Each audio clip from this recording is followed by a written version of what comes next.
अध्याय 5वां यूक्लिड की ज्यामिति का परिचय। इस चैप्टर को करने से पहले हमें इसकी कुछ बेसिक चीजें हमें पता होनी चाहिए। जैसे एक बिंदु वह है जिसका कोई भाग नहीं होता। कहने का मतलब क्या है, एक बिंदु है, इसका कोई भाग नहीं होगा, इसका हम कोई भाग नहीं कर सकते। एक रेखा चौड़ाई रहित लंबाई होती है, मतलब कोई भी रेखा है उसकी क्या कोई भी चौड़ाई नहीं होती।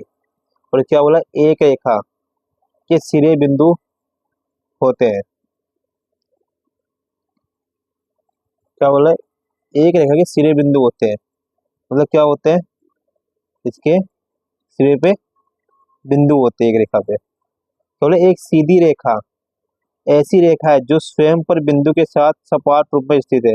ये सीधी रेखा स्वयं पर, मतलब कहने का बिंदु बिंदु, मतलब ऐसे डॉट डॉट दे रखा हमें, उसके ऊपर क्या है, एक रेखा है सपाट रूप में। वैसे क्या बोले, एक पृष्ठ वह है जिसकी केवल लंबाई और चौड़ाई होती है।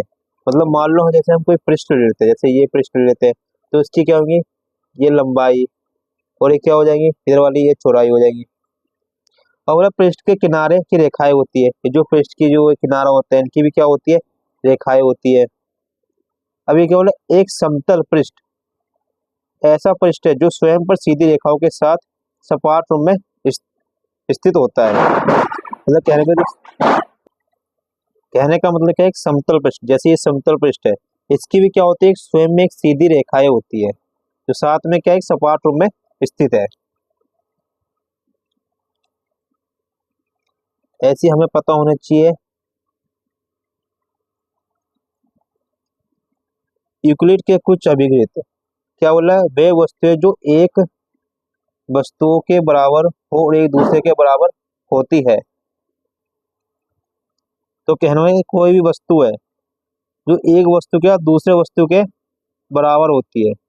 अगर कोई भी वस्तु मान लो, एक कुछ भी ले लो यहाँ, तो वो क्या दूसरे वस्तु के क्या होंगी, बराबर।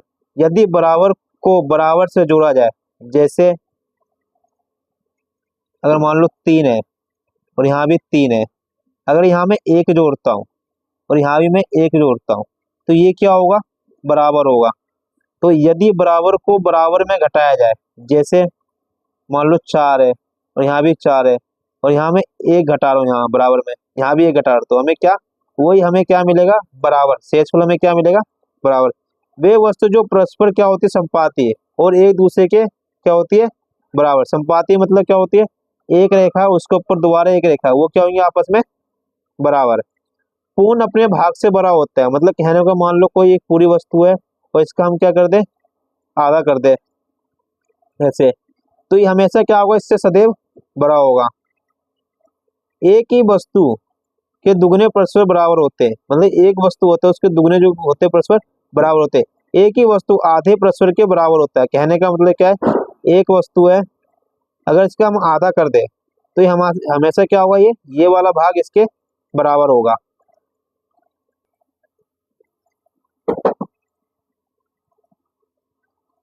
अभिधारणा 1, एक बिंदु से एक अन्य बिंदु तक एक सीधी रेखा खींची जा सकती है।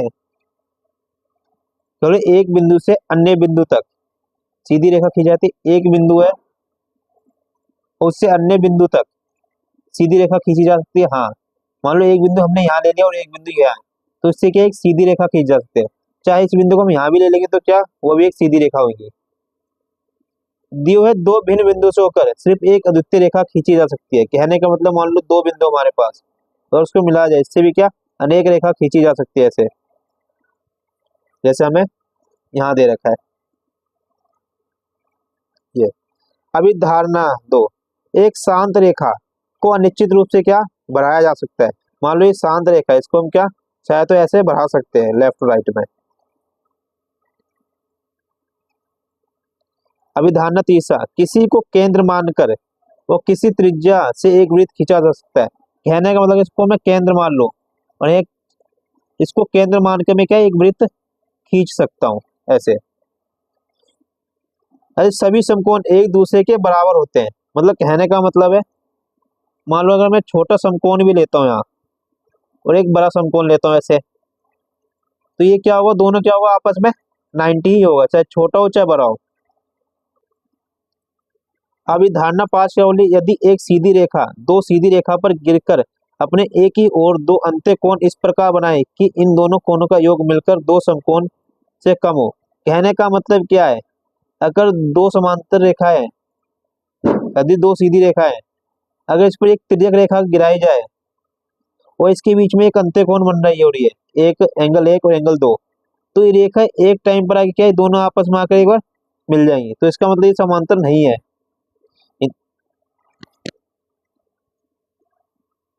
अब हम करते हैं क्वेश्चन, प्रश्नावली 5.1, निम्नलिखित कथनों में से कथन सत्य है और कौन से कथन असत्य है, अपने उत्तरों के लिए कारण दीजिए। तो पहला हमें क्या बोल रहा है, एक बिंदु से होकर एक ही रेखा खींची जा सकती है, एक बिंदु से होकर एक ही रेखा खींची जा सकती है, एक बिंदु, मान लो ये बिंदु हमारे पास है, इससे कई सारी रेखाएं खींची जा सकती है, ऐसे मतलब क्या, इससे असंख्य रेखा खींची जा सकती है, क्योंकि एक बिंदु से असंख्य रेखा खींची जा सकती है, ये क्या है, असत्य है। दो भिन्न बिंदु से होकर जाने वाली असंख्य रेखाएं हैं, मतलब कहने का मतलब दो बिंदु से क्या है, असंख्य रेखा नहीं, दो बिंदु सिर्फ एक ही रेखा खींची जा सकती है, ये भी कथन क्या होगा, असत्य है।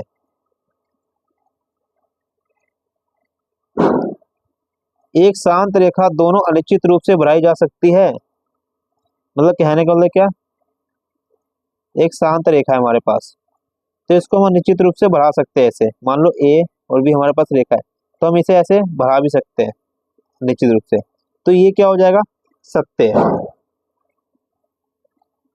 चौथा, यदि दो वृत्त बराबर है तो उनकी त्रिज्या बराबर होती है, कहने का मतलब क्या है, अगर हमें दो वृत्त बराबर दे रखा है ऐसे, तो उनकी त्रिज्या क्या होंगी आपस में बराबर, क्योंकि ये वृत्त क्या आपस में बराबर है, तो ये कथन क्या हो जाएगा, सत्य है। अब पांचवा हमें क्या दिया, आकृति, भाई यदि ए बी बराबर पी क्यू है और पी क्यू बराबर एक्स वाई है, तो ए बी बराबर एक्स वाई होगा। अगर ये इसके बराबर दे रखा है, ए बी दे रखा है पी क्यू के बराबर और पी क्यू दे रखा है एक्स वाई के बराबर, तो ए बी एक्स वाई के बराबर होगा, तो हाँ होगा। क्यों होगा, क्योंकि ए बी बराबर पी क्यू दे रखा है और पी क्यू बराबर एक्स वाई, तो ए बी बराबर एक्स वाई क्यों होगा, क्योंकि ए बी और बराबर पी क्यू दोनों क्या है आपस में बराबर है, तो मैं पी क्यू की जगह ए बी लिख सकता हूँ, और ये भी क्या होगा, सत्य होगा, क्योंकि ये यूक्लिड का प्रथम अभिघृत है, नियम का ये अनुसरण कर रहा है। अब क्वेश्चन दूसरा, अब हमें क्या देखा, निम्नलिखित पदों में से प्रत्येक की परिभाषा दीजिए। हमें क्या करना है, कुछ हमें शब्द दे रखे उसको हमें क्या करना है, परिभाषित करना है। पहला हमें क्या दे रखा है, समांतर रेखा है, यदि दोनों शांत रेखाएं किसी ओर बढ़ाए जाने पर वो परस्पर ना मिले तो वे शांत रेखाएं समांतर रेखाएं कहलाती है। कहने का मतलब है, दो रेखा में दे रखा है, अगर इन दोनों को बढ़ाया जाए तो ये आपस में मिलनी चाहिए। समांतर रेखा क्या होती है, इनकी बीच की दूरी जो होती है ये क्या होती है, समान होती है, ये बीच की दूरी, इसी को हम क्या बोलते हैं, समांतर रेखा है।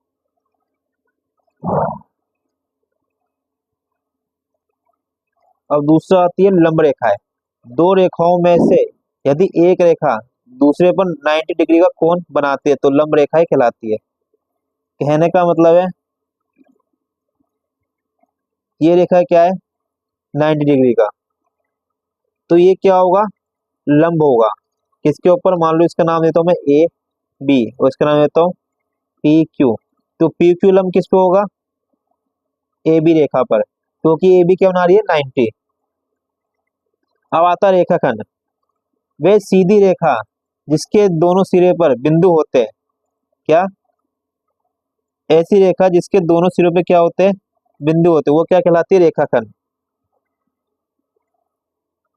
अब आता है वृत्त की त्रिज्या, वृत्त के केंद्र से वृत्त तक खींचा गया, मतलब एक वृत्त ले लेते हैं हम और इसके केंद्र से खींचा गया एक रेखा वृत्त तक, ये क्या होगा, वृत्त की त्रिज्या। वर्ग, एक ऐसे चतुर्भुज जिसकी सभी भुजाएं क्या होती है, बराबर होती है, और सभी कोण 90 डिग्री, वो क्या कहलाता है, वर्ग।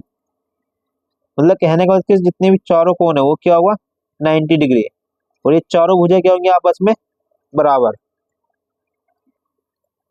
क्वेश्चन तीसरा, नीचे दी हुई दो अभिधारणों पर विचार कीजिए।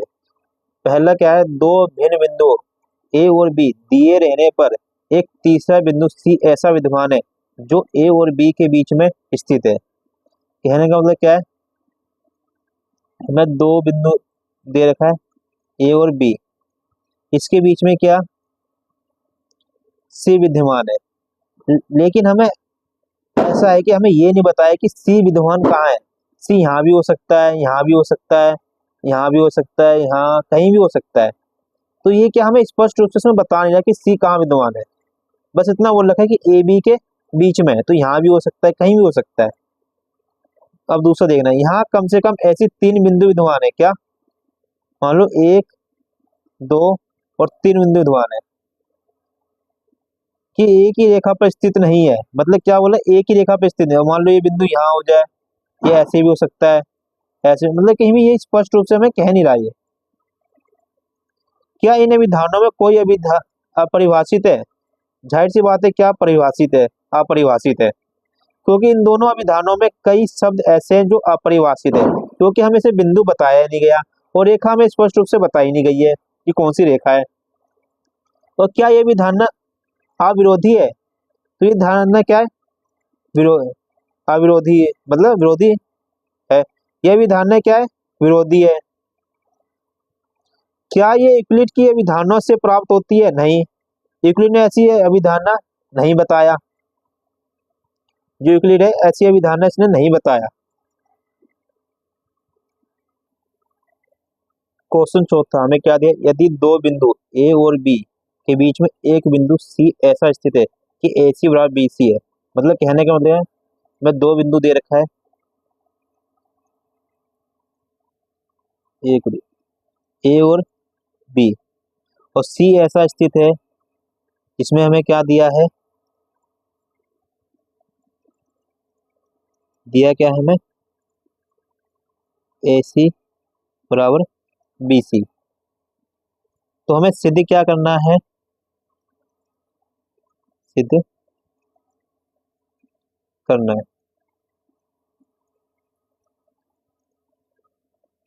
सिद्ध हमें क्या करना है, ए सी बराबर 1/2 ए बी।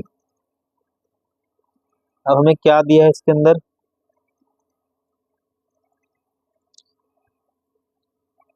हमें ए बी दे रखा है, ए बी को मैं कैसे लिख सकता हूँ, ए सी प्लस बी सी।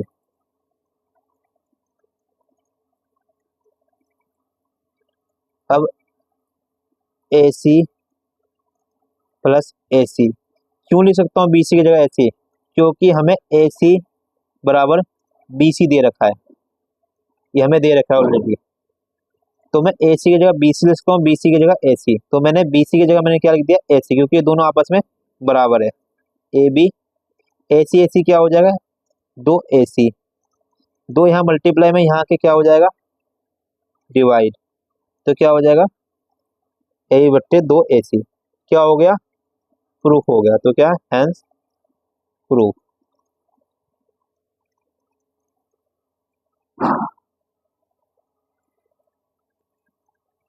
क्वेश्चन 5वां, प्रश्न 4 में सी रेखाखंड ए बी का एक मध्य बिंदु है, बिंदु कहलाता है, सिद्ध कीजिए कि एक रेखाखंड का एक और केवल एक ही मध्य बिंदु होता है।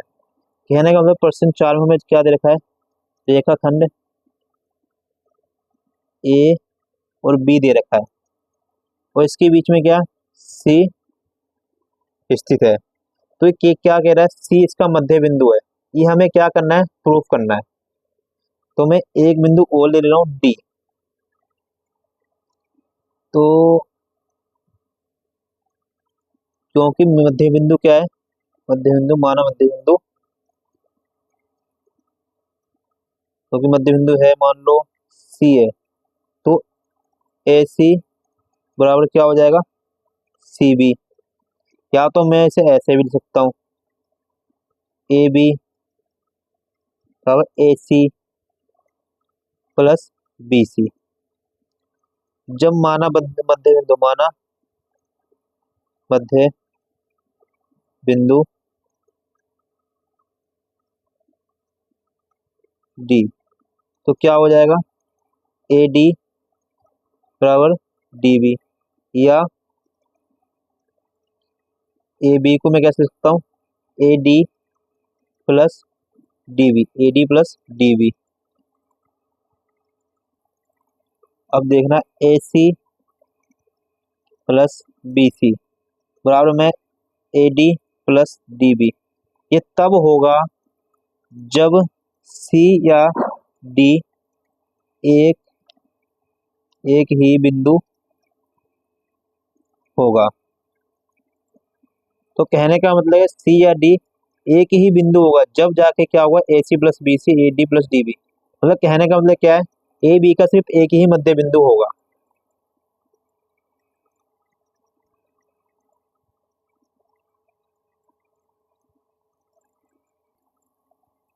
क्वेश्चन छठा, आकृति 5.10 में यदि ए सी बराबर हमें क्या दे रखा है, बी डी, तो सिद्ध कीजिए कि ए बी बराबर सी डी। हमें क्या दे रखा है, ये ए सी बराबर बी डी दे रखा है, तो हमें सिद्ध क्या करना है, ये ए बी बराबर सी डी। अब यहाँ देखना है, यहाँ ए सी को मैं ऐसे लिख सकता हूँ, A B plus B C, A B plus B C. अब यहाँ देखना बी डी, बी डी को मैं ऐसे लिख सकता हूँ, B C plus C D. हमें क्या दे रखा है, ए सी बराबर बी डी।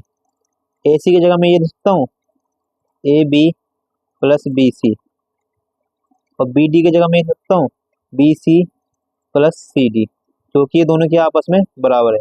हमें देखना बी सी से बी सी कट जाएगा, तो हमें क्या मिल जाएगा, ए बी बराबर सी डी। हो गया सीधा। क्वेश्चन 7वां, यूक्लिड की अभिगृहितों की सूची में दिया गया अभिगृहित एक सर्वव्यापी सत्य है, क्यों माना जाता है। कौन सा अभिगृहित की बोल रहा है, पांचवें अभिगृहित है। यूक्लिड ने पांचवें अभिगृहित में क्या बोला है, जो पूर्ण सदैव जो उसका अंश होता है क्या होता है, बड़ा होता है। अगर मान लो, अगर एक मुझे पूर्ण ये दे रखा है और इसका मैं अंश, इसका अगर मैं आधा करता हूँ, इसका अगर ये अंश लेता हूँ मैं आधा, तो ये हमेशा क्या होगा, इससे ये बड़ा होगा। ये अभिगृहित पूरे विश्व में क्या है, सत्य है। इसीलिए इसको क्या सर्वव्यापी सत्य भी कहा जाता है, क्योंकि ये हर जगह क्या मान्य है, ये जो इसका पूर्ण होगा क्या, इससे क्या होगा, ये बड़ा होगा। यही हमें बताना था अभिगृहित 5 में।